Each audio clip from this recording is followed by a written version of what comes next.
Alright, welcome back to Fangirl Talk. I'm Jordan, and I'm with... Donna. And... And Torrie. Yay!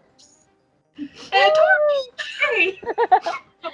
Alright, so today, we're gonna do what we always do, but have recorded evidence of it. We're gonna talk about our favorite characters!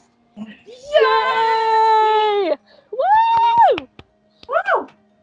Okay, so how we're gonna do it is we've limited ourselves to 5 because we go on, like, as you know. So we limited it to 5.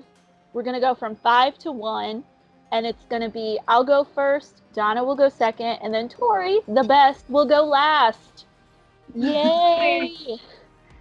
Okay, and full disclosure. These are our favorite characters. If you hate them, cool. I am not going to be like, how dare you, if you, like, just start blasting, like, I don't like that person, why did you pick that person? Like, it's fine. And I'm sure Donna's the same way. Yeah, except I for don't her number one. Her number one, she will fight. Yeah, I will fight anyone. I will fight for any of my placements, honestly. Ready to defend. Ready. Protect. Ready and protect. Alright, so I will start with my number 5. I technically don't have an order. It's just the way I wrote them, apart from my number 1. But my number 5, I can feel the hate already. Number 5, Doctor Who, Rose Tyler. Okay, and the reason I picked Rose over the Doctor, even though I love the Doctor, I think that the Doctor is an amazing, integral character. Rose Tyler was my first companion. She was the first character on that show that I really got into. And during her final, during Billy Potter's final episode, as a series regular, Doomsday, I cried so freaking hard, my jaw unhinged for like a second. I'm not kidding. So I absolutely adore her as a character. I think she's fantastic. I get it though. I do get why there's hate for her. She does seem kind of like the damsel in distress type character. But I love her. I'm sorry. You can hate me. I give you permission. All of our listeners, all 5 of you. It's cool. It's cool. Alright. So, Donna, number 5. My number 5 character. Like you, most of these except number 1 aren't really in an order. Not really. Maybe the top 2 or 3, but like 4 and 5 is like eh. But for 5, I was like eh, because I love them all. But for 5, I'm going with 11 from Stranger Things. Aww. 11. I absolutely love her. I want to adopt her, even though she's very troubled. But I think it just.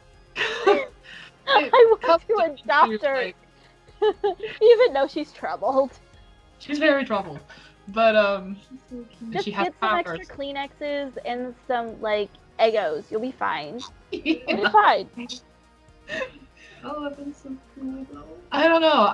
I love her character development throughout these 2 seasons so far, and you know, she makes mistakes obviously, but learns from them and tries to be better, and I love that. And it also just comes down to Millie's acting, which was amazing. So like, oh my gosh, you can just like feel everything that this girl is feeling, and it's just like, oh my god, she deserves all the Emmys. I can't believe she didn't win any so far, but I hope she does eventually because she's amazing. Hashtag give Oscar. Yes. Give her an Oscar. But I'm really interested to see like how that character is going to grow even more. So that's my number 5. Torrie? Torrie? Oh, Torrie? I feel like you guys got really emotional about your number 5. Oh, you wait So till my next. that just makes me feel like There's a reason why we cut it I- to 5. Like, if we had it to 10 or like 20, we'd be like, yeah, I like this character. They're kind of an asshole. I'm kind of an asshole. Honey, that wasn't emotional. Wait till number 1. Right. Yes. Might not really make sense to most people, though. Some people are like, why would you like that person? It's like, I just like them, okay? Fight me. We will not judge you. I will protect anyone. But Trust me, nobody can judge me with my, like, number 1 and 2. Like, nobody will judge you because they wouldn't be able to judge me without judging you. So it's fine. Hashtag I protect. My number 5, honestly, like, all jokes aside, I really love Selena Kyle from Gotham. Like, she is my daughter. I don't care what anyone says about her being a bitch sometimes. Like, I know she can be rude, and I know that she has an attitude, but all teenagers do. But I just kind of connect with Selena, and I just feel like I just emotionally can kind of get on the level with Selena, because Selena just has a tough life, and she's had to grow up on the streets. But also she's got some parental issues, because at some point I think she had to deal with her mom or something, and I'm trying to just like, that's kind of how I feel about my real mom. Like, her issues with her mom is kind of how I feel about my real mom. So I could just connect with Selena, because I could sort of see it from her point of view, instead of just judging her for being an angsty teen like other people do for their Selena hate. I'm just like, Selena's my daughter. I will fight you if you just hate Selena. Like, I will protect. And also, her actress is really good. Like, she plays the character so well, and I don't really think she could play any other character as well as she plays Selena Kyle. Like, just saying. Oh, that's sad. Like, I really do love Selena Kyle, but now I feel bad for that actress. Like, that's all you're gonna do. Well, she does other stuff. That's my favorite thing she's done so far. Oh, okay, gotcha. I didn't mean she was horrible at other stuff.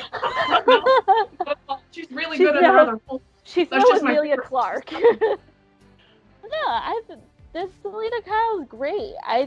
It's great. I mean, granted, like, I haven't seen that much of Gotham, so I can't, like, tell you everything about her, but no, that's a great character. And that means that the writers, the actors, everyone, they did their job if you can emotionally connect with the character. Like, that's amazing. What about you, Jordan? Number 4. Okay, number 4, Buffy the Vampire Slayer, Drusilla. So, my favorite character on Buffy the Vampire Slayer is not even Buffy. Okay, I feel like she's a vastly underwritten character, but I love how Juliet Landau portrays her, and her backstory is so freaking tragic. She was a girl, before she turned into a vampire, she was a girl. Oh, by the way, spoilers for literally everything we're talking about. Every show. I am so sorry. Like, I already spoiled Doctor Who for some people. I will be spoiling some things, so. Not that. Literally every show we'll be talking about is going to be spoiled. But for Drusilla, when she was alive, she was a girl who was psychic, but she was also very religious. And if memory serves me correct, she was from the 1700s. So she figured it to be, evil, of the devil, but she was supposed to be for good because she was psychic. And the person who turned her, I want to say, because it was Angel, but his demonic name was Angelus, I want to say. He made her crazy, and then the night that she was supposed to take her vows as a nun, he killed her and turned her into a vampire. And that's why she's a crazy vampire, because he turned her crazy. And that is so demented and sick, but Juliet Landau plays her with such heart and such giddiness. Like, she has to say the craziest. I'm trying to censor myself because of Torrie. She has to play like say the craziest things, but make it make sense. Mm-hmm. And I absolutely adore her, and I really wish they would have written more, because I think she was only in like 20 episodes on the series. I just wish they put her in more stuff. So I love Drusilla, but it's one of those characters I was like, I wish I could have seen more. I love for mine, like, it's just me talking, but for you guys, everybody's like, yeah, we know those characters. Me, it's like, yeah, we have nothing to say, so let her just go. Fine. We're listening politely. Same. Okay. Listen politely as I talk wax poetic about a crazy psychic vampire. It's really good though. I love that Fantastic. movie. All right, so number 4 for Donna. Oh God. Okay, I'm just gonna say right now my number 4, 3, and 2 are kinda similar, so I'm sorry if I like repeat stuff Oh yeah. about them. It's fine. Fine. Number Characters can be 4. similar. Everybody's gonna see this coming. Number 4 is Loki. Oh, Loki! Oh. He is the one of the very few characters in the MCU I care about. I sound like such a jerk. So, It's Infinity okay. War. You don't have So, Infinity War, you checked out first like 10 minutes. You were I like, did not. I haven't even no. watched. I'm done. maybe I'm 5 done. minutes actually. I didn't even watch it. I'm probably never going to. I just don't care. I'm just like, no, I can't. I think it's because the other movie makes Infinity War invalid, so maybe that's why Basically. you don't want to watch it. Yeah. You're like, the other one makes it invalid. Sorry, bye. Like, the first MCU movie I ever saw was Thor. Oh. And I just loved Loki, like, from the get-go. I was just like, I love this guy. He's kind of a jerk, but I love him. And I've just never been able to stop. I'm sorry. Like, even in the Avengers, when he's destroying New York, I'm still like, I love you. I think we all have that one character. It's like, even if they destroy stuff, it's like, I love you. You're Like, amazing. good for you. Destroy humanity. You're adorable. It's okay. He has, like, such charisma. And Right. I can't really explain why I love him. I just do. He is sassy, and everything he says sounds amazing with that accent. Yes. And I am just like, Tom Hiddleston, marry me. I think we all are all like that at some point. My favorite thing of him, apparently it was at Comic-Con, and it was him dressed as Loki, and he had the mic on, and he was like, where are you, Avengers? And apparently someone in the audience was like, my wife loves you! And he broke character. Yeah. Like, that was like my first actual introduction into Loki, because I didn't really watch the MCU movies. But I was like, you know what? That's actually very endearing. Just seeing me all menacing, but someone made him break by going, my wife loves you!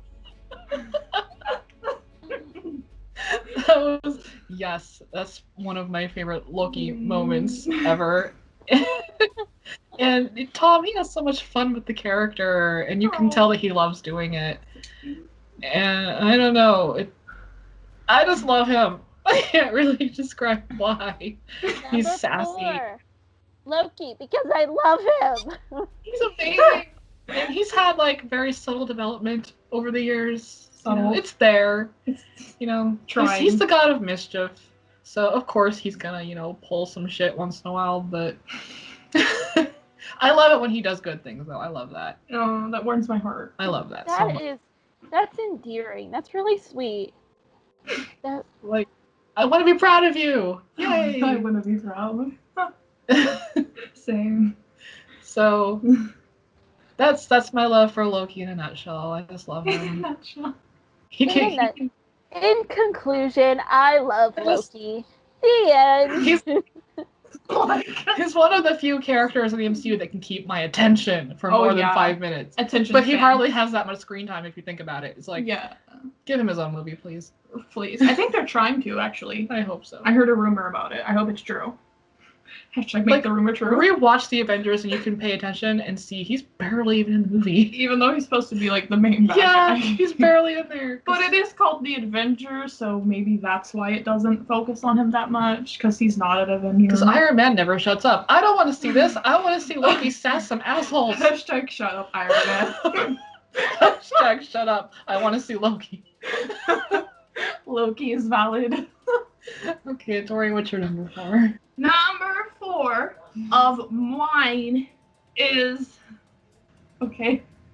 I know people hate, like, Suicide Squad, but I honestly love the Joker because even though he's a piece of garbage most of the time, the Joker's like, he's one of those characters that I'm never bored with, and that every time I see him, I'm like, it's the Joker! It's my boy! Like, I get so happy. And I'm pretty sure there was a character in Black Butler called Joker, and I just liked them because their name was Joker. I'm like, anyone with the name will just make me automatically happy. I love the concept of someone being so out of left field that it's like, you know this is supposed to be a joke, which is why he's called Joker, because you're not supposed to take this person seriously, but I love how his character is, and he doesn't have like one type of character that he does. There's like different versions of the Joker from all sorts different types of stories, and there's some people that like, I've seen some other shows that like reference the Joker as a character, and it's like, he's the one DC character that I will always care about no matter what happens. Like, even if Joaquin Phoenix doesn't do a good job, I will still love the Joker, because he's just that one. He's the one thing about DC that I could never get mad at. The DCEU would never be able to ruin Joker for me. Like, I know everybody just drops loads and loads of hate on Joker because they're like, oh, he's a piece of garbage, or he's not that nice to Harley, or he's not that nice to humanity. It's like, that's the point. He's not supposed to be nice. He's a bad guy for a reason. And there is a lot of stuff about the Joker where he has more humanity than Batman does. I'm not going to get into that, but there is, I think my favorite version of the Joker was the one from Red Quinn, which was I'm pretty sure was either a show or an episode of a show that I watched. And it was something about Harley Quinn, but it was like Harley Quinn and the Joker, and it was a Batman thing that was going on, but he had more humanity than the Batman person did, and that's like my favorite version of the Joker, because he was so I got to see him from a different angle, and I actually got to see the story from his point of view, because usually it only shows you like a good point of view, like, oh, you get to see Batman's side of the story or something. But in that show, you actually got to see the story from his point of view, and it makes you feel a little, I don't know, about like you, like if you like the Joker or anything, or if even Jordan likes the Joker. But I've always been able to feel some sort of emotions for the Joker. Just like, I just feel like he's just one of those people I'll always be able to care about, no matter what people say about him, or they're like, oh, but in this comic, he like committed genocide, and I'm like, honey, he's supposed to be crazy. Genocide for him is like normal. It's like a normal occurrence. He wants to do this. He's one of those fun villains that not a lot of people will admit are entertaining to watch. Like in The Dark Knight, the Joker was such a masterpiece in The Dark Knight. Like, that's, if not Red Quinn, then Dark Knight would be my favorite Joker, but Red Quinn exists, so yeah. And I think I like Red Quinn more just because it has Harley Quinn in it. Like, I was a little upset that The Dark Knight didn't have any kind of Harley Quinn character. Like, Batman doesn't have to have Harley Quinn, but I do love Harley Quinn for some reason. I love Harley Quinn too. I do. Yeah. But I don't love her just because she's fan service. I love other stuff about her. But I know she was originally supposed to be a one-time thing. Like, I don't know if anyone knows this, but Harley Quinn was originally supposed to be a one-time character. She was supposed to be only once, like, as a side. She was supposed to be like an extra character that was just going to immediately get killed and be in there for not even that long. But people loved her so much that they actually made her a main character. because people were like, but this person's amazing. But yeah, Harley Quinn was originally supposed to be a one and done character, but I still love her.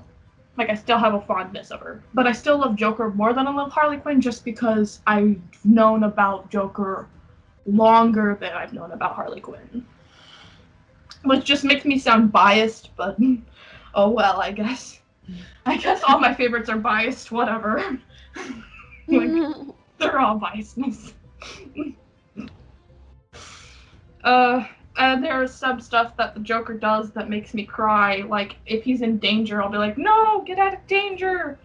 And it sort of just makes me kind of conflicted, because you're supposed to root for the good guys, and here I am rooting for the bad guys. Here I am just, go, Joker, go. Like, the Joker in Gotham, I highly enjoyed, even though I'm pretty sure there's 3 Jokers in Gotham. I don't really know. It's like 2 or 3. There's like 3, I think. But I enjoy all of them to a certain extent. Jerome is by far my favorite Joker because he's just... I love Cameron. But it's like, it's also because I love Cameron, because Cameron's the dude that is Joker. Cameron, I've seen him in other stuff, so maybe that's just part of the reason why I love Jerome. Because I've seen him in way less involved roles, like some very small ones. I saw him in Criminal No Minds. He made a few appearances in that, so good for him, I guess. Good for him. He had brown hair, and I was like, that's a look. I love his ginger hair more than his brown hair, though. I just have a thing for ginger people, I think. But, yeah, that's a thing. But I just love the Joker. He's just one of those characters that can always make me laugh. I love people that make me laugh. It's like, if you can't make me laugh, then I won't stick around you. Yeah, I love funny characters too. All of my characters that have made me laugh at one point. They've made me cry and they've made me laugh. If they've made me cry, they know they've done something amazing. It's usually because they've said something sad and I'm like, no. All right, now what's your number 3? My number 3 from Supernatural, Castiel, Angel of the Lord. On my list, like I said, I picked 1 per show. This was actually hard because it was either choosing between Cass or Dean, and I picked Cass. For those of you who don't know, Castiel, who is an angel of the Lord, he didn't show up until season 4 of Supernatural. I didn't know this when I was first watching the show. For some reason, I thought he was on the entire time.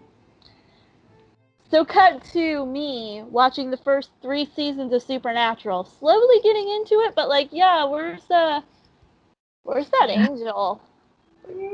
Like, there was an angel, right? Did I make that up? That's a really weird thing to make up in my head. Huh. But once he showed up in season 4, episode 1, Lazarus Rising, it was perfect entrance, just light bulbs exploding and a thunderstorm and him just walking in like he just did not give a fuck. I was just like, I was sold. I was like, yes, love him. He is the most perfect character ever, despite the fact that he's tried accidentally destroying the world a few times. Fine. And it helps he is 1/2 my OTP. That also helps. So, number 3, Donna. This surprises no one. My number 3 favorite character is the Cheshire Cat. Yay! I haven't heard the Cheshire Cat in forever, though. I love him. I have loved him like my whole life. Like, Alice in Wonderland is one of the first movies I ever remember seeing. Like, I just grew up with it. Even though I didn't own it until I was an adult, my mom would just rent it for me all the time, and I'd be like, Mom, I want this movie. She'd be like, oh, maybe some other time, and I never got it. But I finally got it for my birthday a few years ago. So, yes. Yes, I love the animated Alice in Wonderland so much. I love it. Everybody is an asshole in that movie. But it's okay. But my favorite asshole is the Cheshire Cat. I love him. Oh. He's such a troll. He is the original troll, and I love it. Original troll. Yeah. Ugh, I love it. He's hilarious. He's adorable. He looks like he's having so much fun just being a troll, being a jerk. Ugh, I love him. Is your favorite the animated one, or in each adaptation do you still like that's my character, or sometimes you're like, no, they portrayed him horribly, what the hell is wrong with you? I love him in was it 1953 animated? Yeah, the animated one, yeah. Yeah. I love him the most in that version. But I've seen a few other versions where like, he's okay, I guess, in other ones, but he's definitely the best in the Disney. And with the 2010 live action movie, he's fine. He's not as funny or anything, but he's fine. Yeah. I don't think he's a main character in those anyway. He's sort of a side character in the live action ones. He's not much of a troll. He's more good in that movie. You know, Well, like he seemed. It's fine though. I guess. He seemed very neutral, like in the 53 version, because he didn't seem to like the Queen. He didn't really like Alice either. He just wanted to just cause shit. So. Yeah, he did. He seemed like he was the type of person that was like, yeah, no, I'm not on anyone's side. I just want to see where this is gonna go. Yeah. We're all same. I love him. I have like how many plushies of him? At least 5 altogether, I think. But I love him. So I think that's all I can say about that. All right, that leaves Torrie with her number 3. Number 3, dudes. Trace through Threely. Number 3 for me, I don't really. Okay. I mean, since YouTube personalities do count, I feel like number 3 would make a lot of sense. If it's like because the personalities count as fictional people, I think. At least I hope so, because it just makes it seem like I'm saying YouTubers are fake or something. That's not what I mean at all. We're fake. So I mean personalities that people have. But I don't know if it counts in this one. Who is it? Who is it? I don't know if it counts though. Well, just tell me who is it. Well, if it counts, then I don't know. If it doesn't, then I can always just say a different number 3. Yeah, you can always just. Well, okay, if it counts, number 3 it would be Cinema Snob. But if it doesn't count, then it That's doesn't my count. number 2. That is my number 2. It is. Yes. I feel like I'm stealing something from you now. Yes. I feel like you hate me now for stealing. No. I can never hate a fellow snobby fangirl. I can't. I showed her the Oogie Loves review, and she's been in love ever since. Do you like bubbles, Johnny? Do you like bubbles? You like bubbles? I shouldn't have to tell you to put your clothes on. I will staple your pants to your goddamn ass. All you had to do was blow kisses at them for them to come back. You could do that this entire time. Oh, You're wait, no. biased. All right, so So you could go first or your number 3, and then I will start with my number 2, since it's like perfect. It segues into it. Right. So, why do you love the Cinema Snob? There are no wrong answers. Okay, even though I haven't known him for that long, so it seems like it's sort of a sudden thing, but I really just I kind of like his type of humor. It's like my kind of humor that I can enjoy, and he puts this sort of, I guess, energy into it. But my favorite thing is when he curses, because he grabs onto the things of his chair. He goes, when he says the F word, he's so angry. And I'm just I don't know. He has this perfect attitude, I guess, towards everything. He does make a lot of inappropriate jokes, but it's I can deal with it because it's my kind of humor. But yeah, I just really like him for that. I just think he's a really, I don't really want to say good person, but he has a good sense of humor. He's a good person, I guess. Sorry.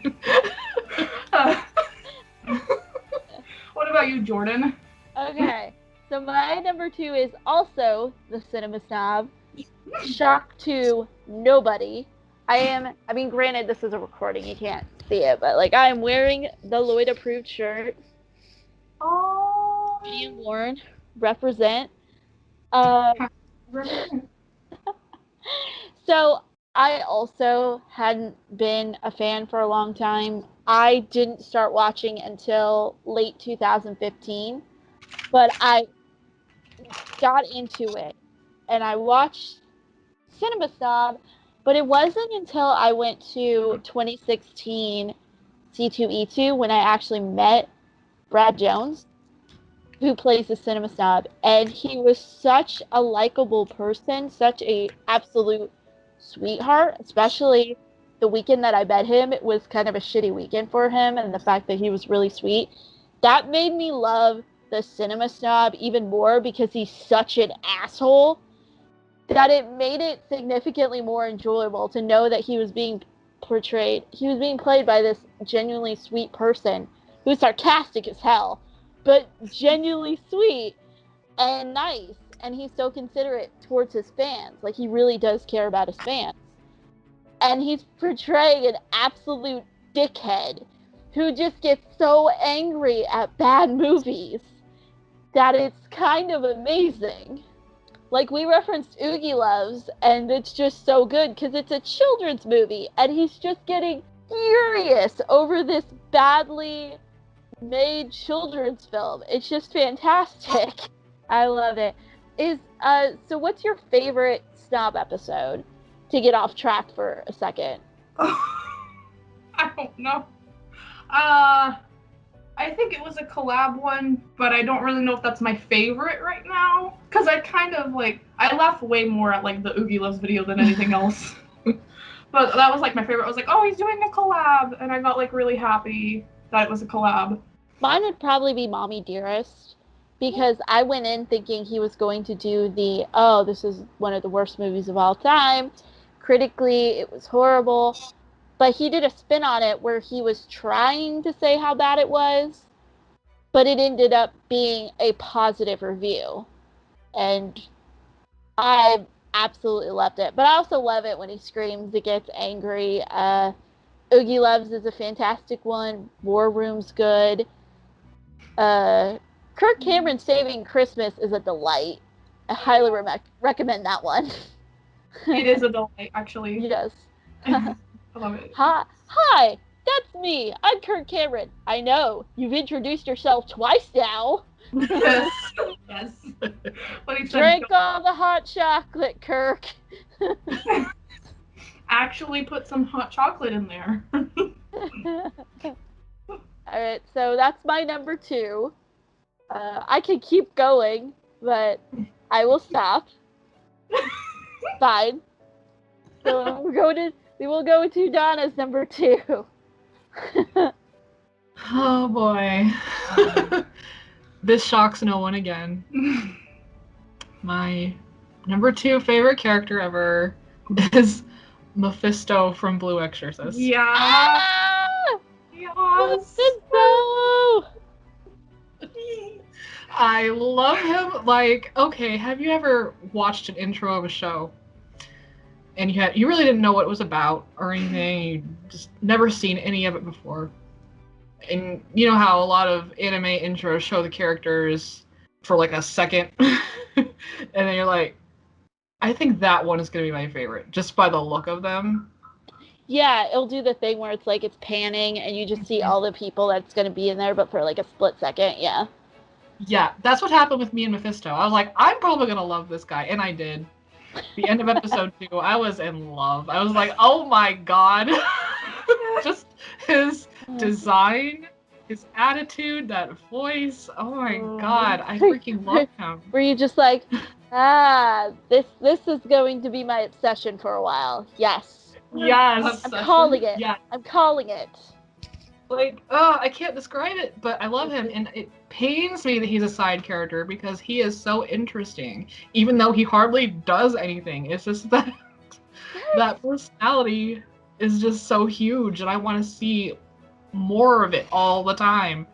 So it's And even though he's barely in the series, is like, you just have to like really enjoy those moments he's in. And he's just like sassy as hell, and I love it.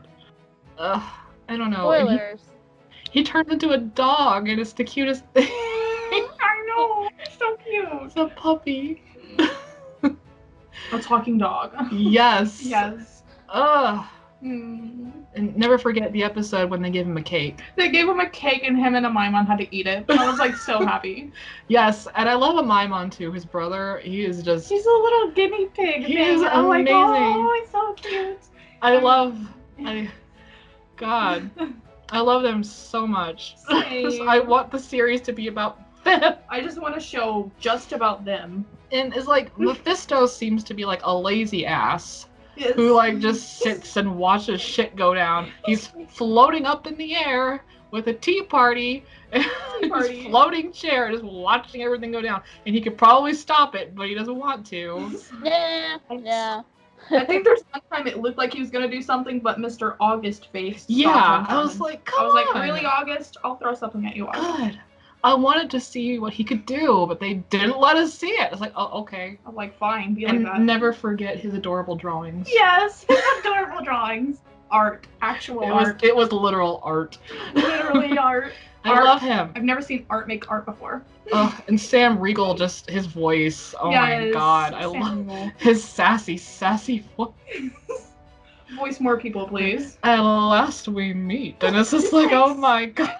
So good. Just that first line, I was sucked in. I was just like, oh my god. When I heard him speak, I was like, oh, excuse me, what? Ugh, I love him. Oh my god. I could go on all day, but I should probably stop. I feel like I could. No, you're fine.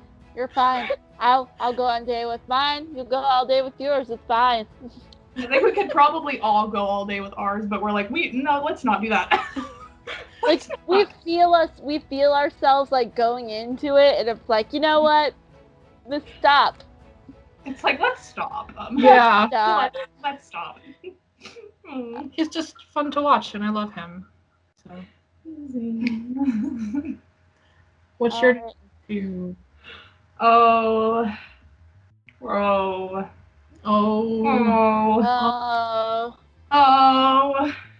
I don't even know if number 2 counts. I guess they are fictional, so it counts, sort of. But, Counts. why am I like this? Number 2, I don't really care if anyone hates him. He's a treasure to me. I love, okay? I love Connor from Detroit Become Human. Even if he's not an anime character and he's a game character, I really love him because I can get into his side of the story. And even though he's like an android, like just because he's an android doesn't mean I can't like have feelings for him, because he has more humanity than the humans do, and it just makes me feel for him. And I'm just like, Connor's my dude, and I just feel really happy about Connor. And like, this is spoilers though. This is spoilers, I think, for people that haven't played the game or even haven't heard of it, because people might not even know who Connor is. But I'm like, I absolutely love Connor, but I see a lot of hate for him and for his voice actor, who I also love. Brian Deckard is a legend. I don't care. Fight me. He just does so good at pretending to be a robot, and I'm just like, yes, Brian, yes, because I've seen him in other movies where he's more active, and I'm like, yes, Brian. I love you, Brian. Marry me, please. If that makes sense. I feel like I'm kind of creepy because I'm like, marry me, Brian. Because he's so likable. And Connor is cute, so that's a plus. I feel like I'm a little weird because like all the people on my list are cute or they're very likable. And like, I feel weird about that. No, it's fine. Everybody on my list is hot. It's fine. Because there's a kid kind of cute, and then there's like a love interest kind of cute. Because Selena's cute and like a kid kind of cute. It's like, oh, she's cute as a kid. She's a cute kid. Like, I'm not gonna lie. But Connor is cute and like a love interest kind of cute. Because I fell in love with Connor the first time playing the game. I was like, I love Connor already. He was just flipping the coin and he said something to Hank. And I was like, I automatically love Connor. Just Connor's my dude. even if he sounds dead inside for most of the game, until you can actually make him become deviant. I'm just like, I love Connor, or I could probably talk about Connor for days, but I won't for reasons. And to spare people who don't know who Connor is. But I know he gets a lot of hate, but like, if anyone hates him, I'm not apologizing. I will protect Connor. Oh, but yeah, I really like Connor. He's just, I can feel his humanity, and there's a thing. I think the first time I tried to play Connor, like, this is spoilers, but I died as Connor, and I cried for so long because I was like, Connor, no! But he comes back, and I was like, oh, Connor's safe. I was like, yay! But I was crying when he died. I was like, what?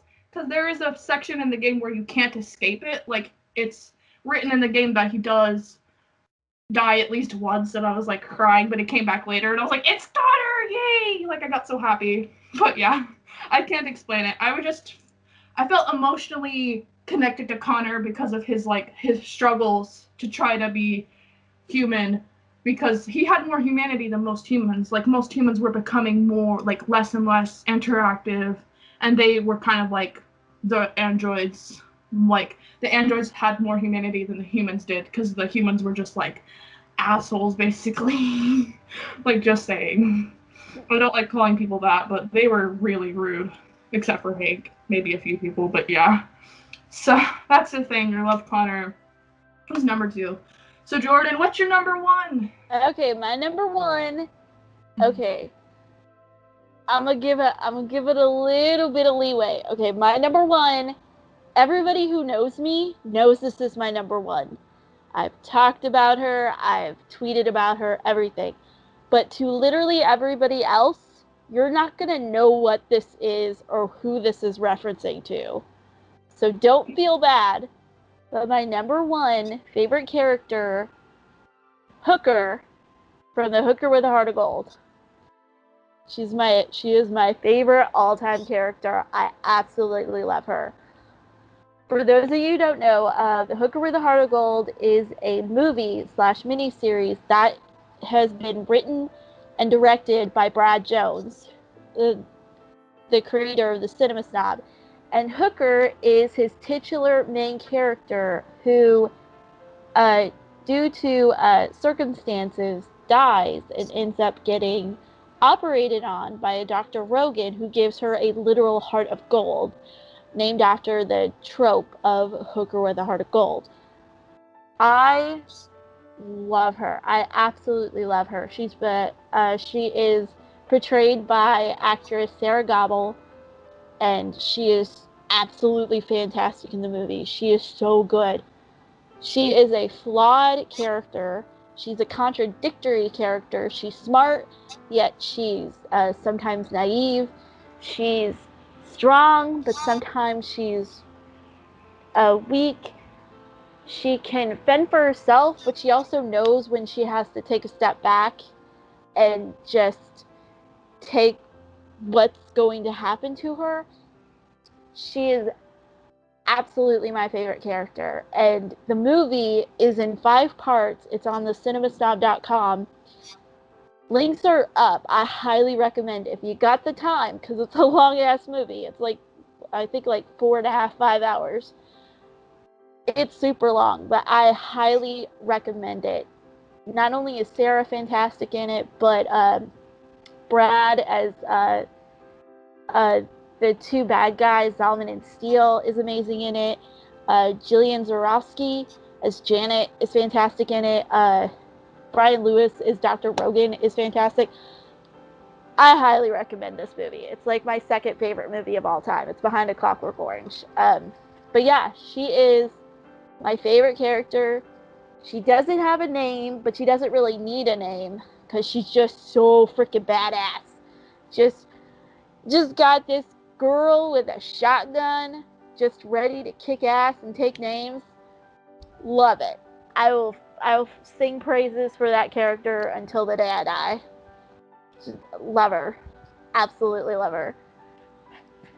And if you don't know who she is, like I said, I 100% understand, because it's super obscure.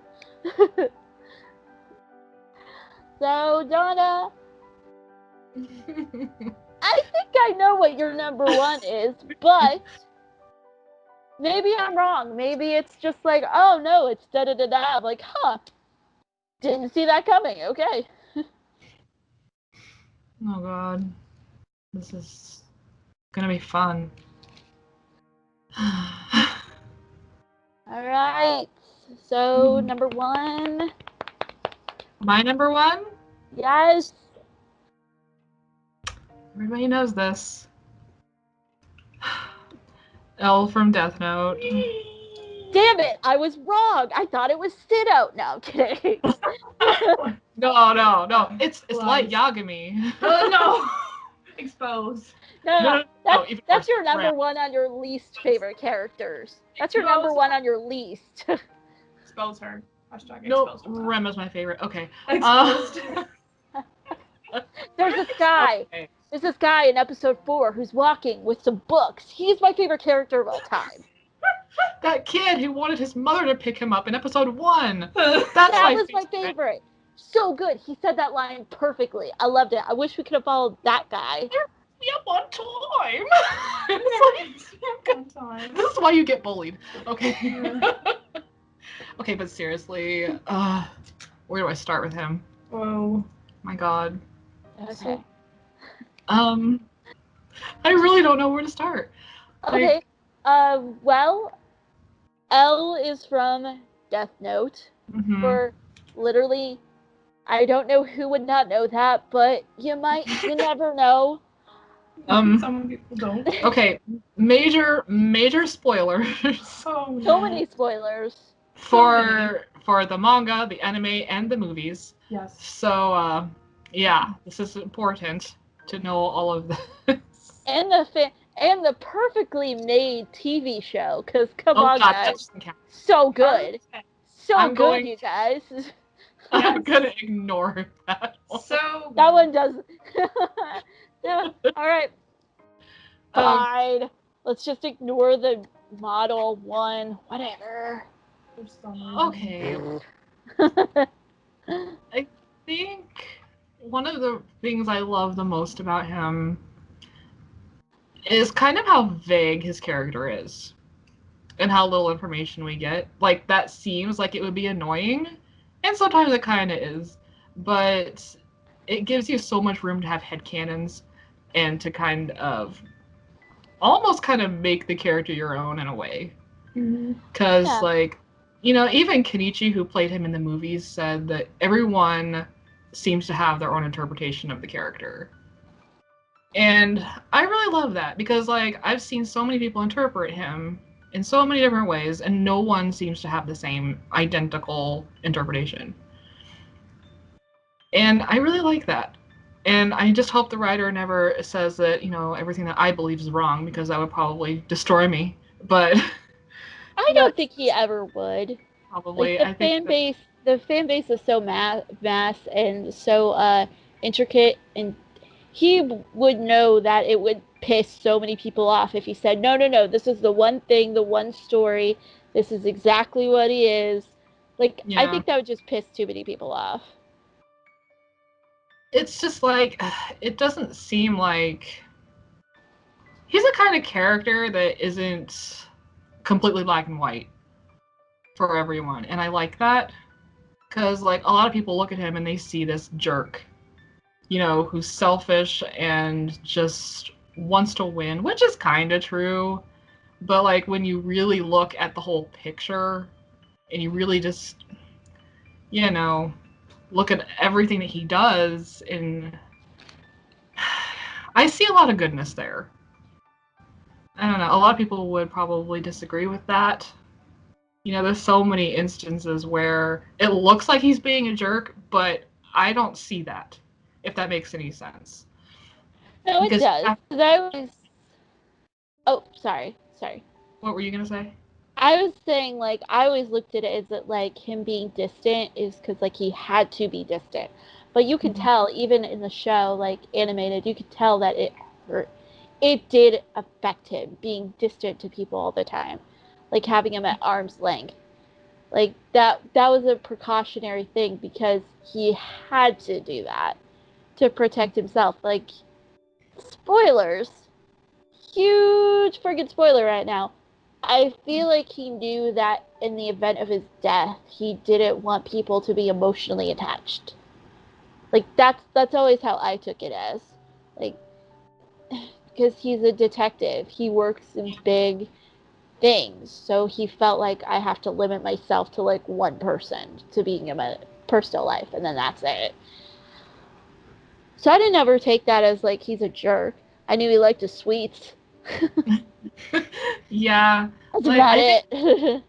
I think a lot of people seem to think that a lot of elf fans just like him because he's cute or whatever and does cute things. I mean, he is cute though. Like, He where's is. the lie? Yeah, There's no. but Where's if the I was lie? watching Death Note to, oh, he's cute, I would be like, I'd be saying like, ooh, L's cute, but Light's cute too, and then I would like have to like shove my hand in a knife drawer for even saying that.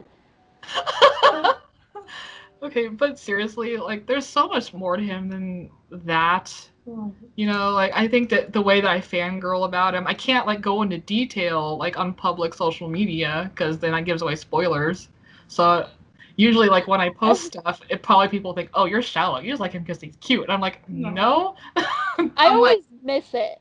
I always miss it when you fangirl on your public, because it's like I always get the end of it where you're like, crap, I did it again. Can't do that. I'm like, what did I miss? Did I miss some huge rant about L? Because, like, I'm down for that. People have to deal with my dumbass talking about Brad all the time. I try to mix it up and talk about Laura because Laura's awesome. But, like, people have to deal with my shit on my public. So I'm always excited when people fangirl on their public. Jordan, I don't know if I discussed this with you or not, but I've seen in a certain panel 3 different interpretations or translations. And in 2 out of 3, it kind of looked like he was saying he didn't want to take the case on, but he knew he had no choice. That is kind of the way I see it, because everybody's like, oh, he takes on cases that only interest him. But then I'm like, wait, look at these panels and the way that they're worded. I'll probably have to link them to you sometime. Okay. But like 2 out of 3, I swear to God, that's what it looks like. In one, he says something like, I can't sit back on this one. The police are going to need my help or something. And it's like, it kind of looked like he didn't want to do it, but he does it anyway because it's the right thing to do. So I could be wrong, of course. I'm not going to say I'm right, but that's just kind of the way I see it. You know, and that's kind of the way it looked in the movies too, especially in the 3rd one, when he's just like, he just looked like he didn't really have a choice. Right. Like, he didn't look like, oh yeah, I'm going to do this because I want to. This is fun. No, he looked terrified. He even said, there's probably a chance I won't be coming back. You know? Right. So it's like, yeah, and Movie L, oh my God. He's my favorite. Aww. I love Movie L so much. I'm like, a sucker for musical L. I'm sorry. Oh, I'm a sucker for musical L. I love him too. I love him a lot. musical but L is valid. Movie L, I think Kenichi purposely portrayed him with more humanity. Kenichi. I love And Kenichi. I really like that. He brought out his good side.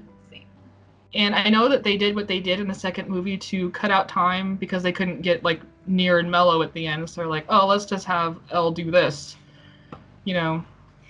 And that's freaking sad. And It's sad, but I do like it. And I like how most variations, like, apart from the anime, did the anime follow the manga? yeah, Because I pretty never much. read the manga. Okay. So, spoilers, Elle isn't in the entirety of the show. Sorry, but, like, there is a section of Death Note where they go on without Elle. The musical, the movies, they're fully aware that Elle is an integral part, so they keep him. Yeah. And I do like that. Even though it is a variation of the story, they still tell the story. They keep it true to the what's the word? To the feel of the narrative, like the characters. Like they stay true to the characters, but they just change the events. I just love musicals, so by all means. I have a preference. Yeah, it's good. And of course they couldn't. Well, they could have probably made 2 parts, but they didn't. They just did Act 1 and Act 2 and stopped after that. So it just seemed like his character in the movies was kind of more emotionally aware, kind of, even though I think Kenichi said that he portrayed him as not really understanding people on an emotional level, but it kind of looked like he did in a lot of scenes, especially like with the ones with Sorichiro Yagami. Like he could tell that he was being nice to him and kind of fatherly, and then at the end of the second movie, he says that he never had any parents, but he could see that he was a good father, and I just broke there. That is because he says it, and he says it so calm, but you can just feel the emotion behind it. That's a hell of a fantastic actor. It's not the tone that he's giving. He's not shrieking it. He's not crying it, but you can feel the emotion behind it. That's a good actor. Yeah, and then he smiles after he says thank you for everything, and I'm just like, don't do this to me. But the third movie, okay, I know it's not canon like at all. And it's probably like made just for like the fans. For you. It's they fans. made it for you. Yeah, I know it's fan service, but it's good fan service. It's not perfect. There's so many flaws in that film, but like I love his character development in that movie so much. Like it's subtle, but it's there. Like he starts out depressed and feeling like he has nothing to live for, basically. Like he knows that his fate is written because he wrote it. He knows it's coming. He just doesn't really care, I guess. He's just kind of like whatever. And honestly, I think that really I can relate to that kind of because I suffer from depression. Like it's not official. I've never been officially diagnosed, but I can tell it is. And just watching him go from like saying this is all I have, and he doesn't really care about anything else, and even in the deleted scene when Matsuda went to visit him and he was just still acting like he didn't care, and Matsuda's like, how can you not care about it? Why are you so calm? He didn't understand why he was like this. And I don't know, and he just goes from that state of mind to then meeting the kids and then actually feeling like he had something to live for. But then at the end, it's just he doesn't feel like he has anything to live for until the end. And it's sad as hell. Aww. And I don't know, I just see that and I kind of relate to that because there are like so many days I just don't care about anything. But sometimes like the smallest things can make you just want to keep going, if that makes any sense. No, that makes perfect sense.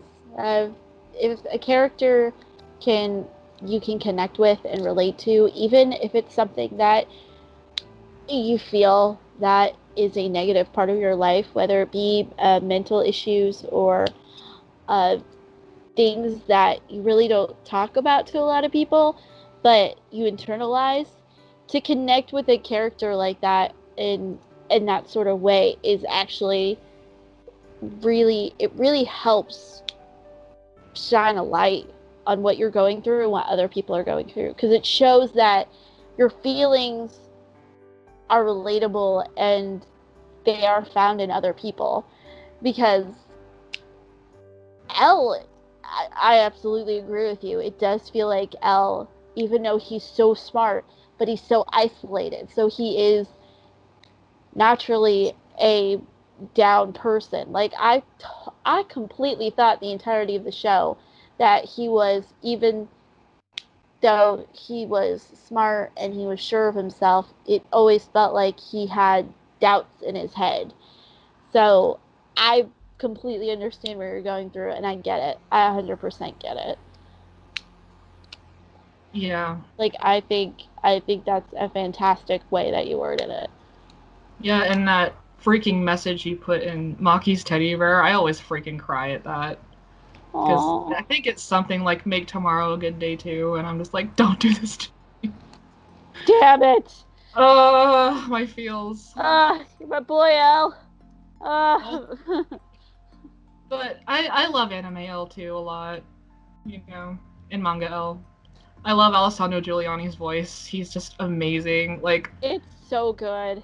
a lot of Soothing. dubs, like a lot of anime dubs sound ridiculous. Like they just can't get the tone of the anime right or something, or they overact or they underact or whatever. But like the cast in that was pretty good. I think, and Alessandro was just perfect. I'm not gonna lie. Sometimes when they overact, I get really excited. Because it's like, yes. Yes. Yeah.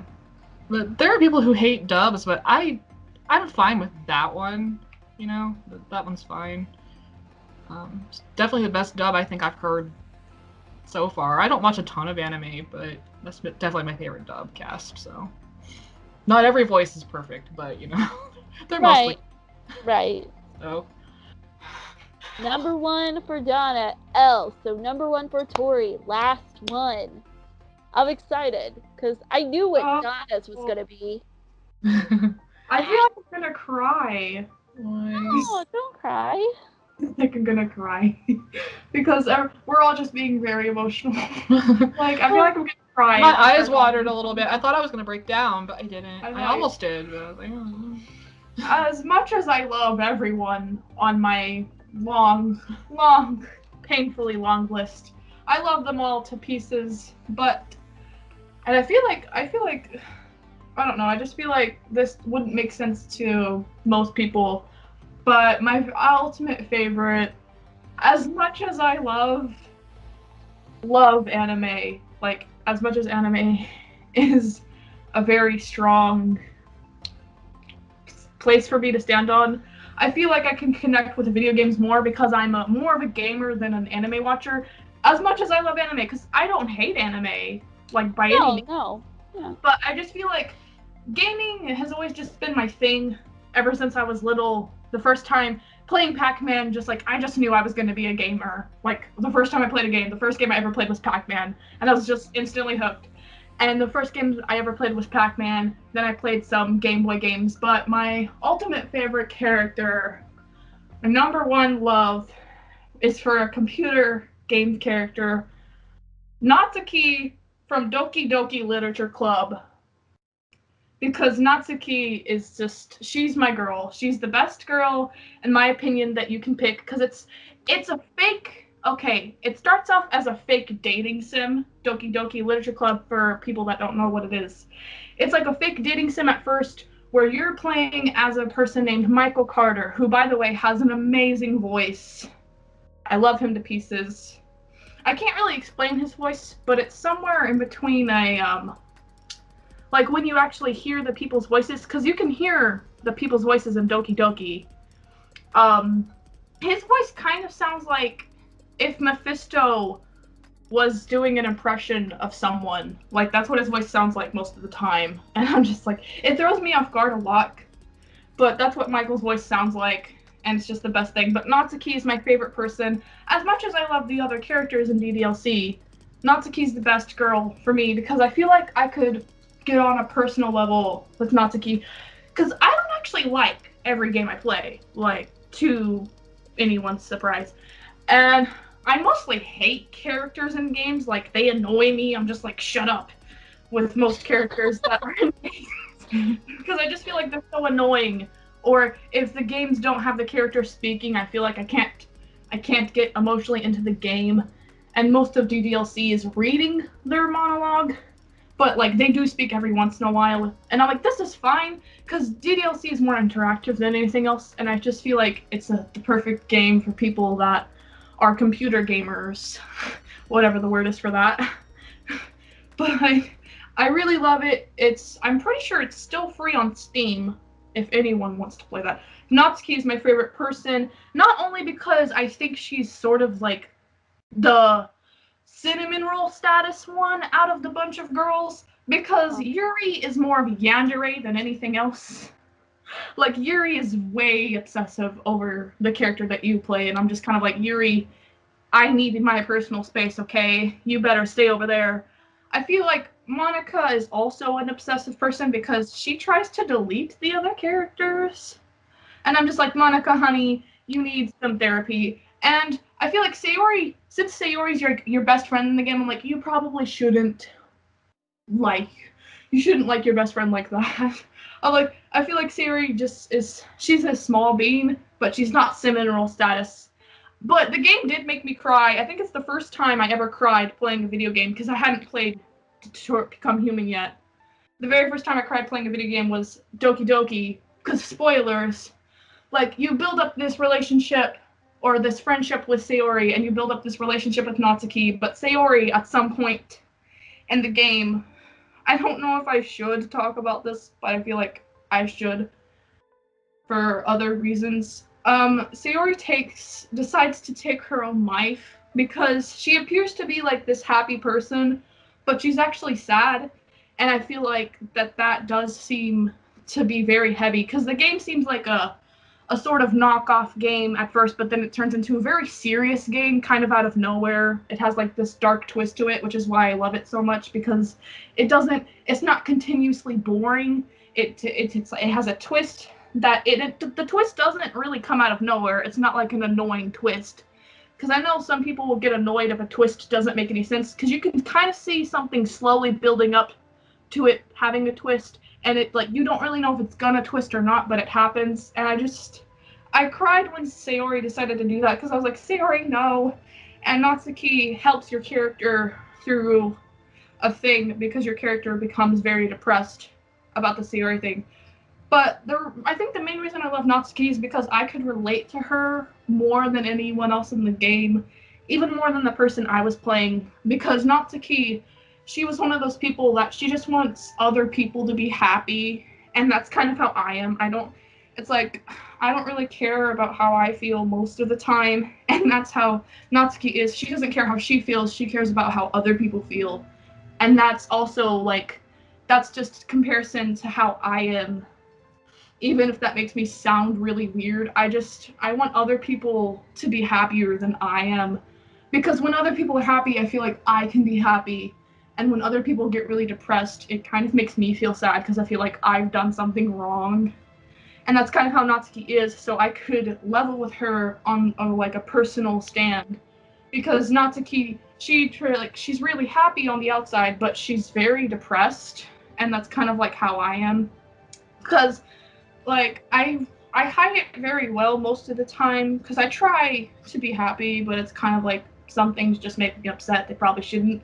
And that's how Natsuki was, and I was like, this game person is like me. And that's just why I love Natsuki so much, because she gets bad stuff after bad stuff just over and over. She's just thrown down, down, and down again.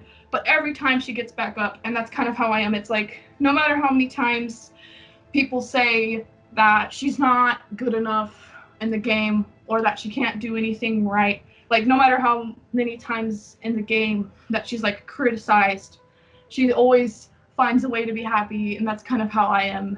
And it's just like, I love Natsuki more than anything else in the world, because I sort of just connect to her, even if that just makes me sound like a crazy person, or makes me sound shallow for some reason. No. I just feel like Natsuki's just the best thing that ever happened to me, because she just lifted my spirits. I'm like, she just wants everyone to be happy. That's how I am. I could just personally connect with Natsuki, because I just feel like somebody put their personal life into the game at some point. Because there's some stuff in the game that's like, there's no way this isn't personal. Like, there's just some stuff that's like, there is no way this isn't personal. And the game does warn you about it getting very dark. Like, it's not like the game gives no warning at all. It does say that this game is not for, like, the weak-hearted or for children or people that aren't mature. Like, it does warn you that it gets real bad real fast. Like, it's a slow-paced game at first, but it turns into a really serious game with really serious dark tones to it. But that's kind of why I love the game, because it's not consistently one thing. It's a game that can go all over the place, and I don't think I could ever find a game like that, as emotionally impacting as DDLC was. As, like, even though DBH did make me cry, I felt like I was way more emotionally impacted by DDLC because, like, the characters were spot on, the voice acting was spot on, just all the emotions were spot on, nothing felt out of place. It was perfect. Like, I don't want to rant about that game, even though I probably already have. But she's just like a perfect character, I think, in my opinion. That's all I should say before I just go on, because I could go on forever about Natsuki, because she's just, I love her. So what have we learned about each other today? I feel like we're all depressed, messed up adults, except Torrie, who loves depressed, messed up characters. I was going over my list. I don't know about you guys. I was going over my list. Every single character, although they're different and they're sweet and they're quirky, I think all of them has killed multiple people. I don't know about you guys. Or mine have. Some of mine, yeah. Like, even Snob has killed, I want to say, 3, if not 4 people in canon.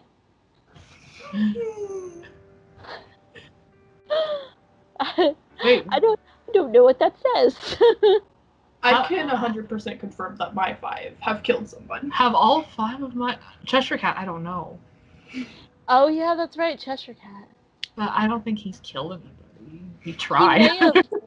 He may have led people to their death by giving incorrect information. I like that though. He was just being a troll. I don't think I've seen Mephisto kill any... Well, he probably does. He probably has. Yeah, I think... Let's be honest. 11 has, Loki has... All of mine have. Not directly, at least. Yeah. Hooker definitely has. Snob has. Castiel? Oh, yeah, it has. Oh, we killed count. Drusilla definitely. Rose Tyler, I don't think technically has killed a person. But she's killed a shit ton of Daleks with her mind.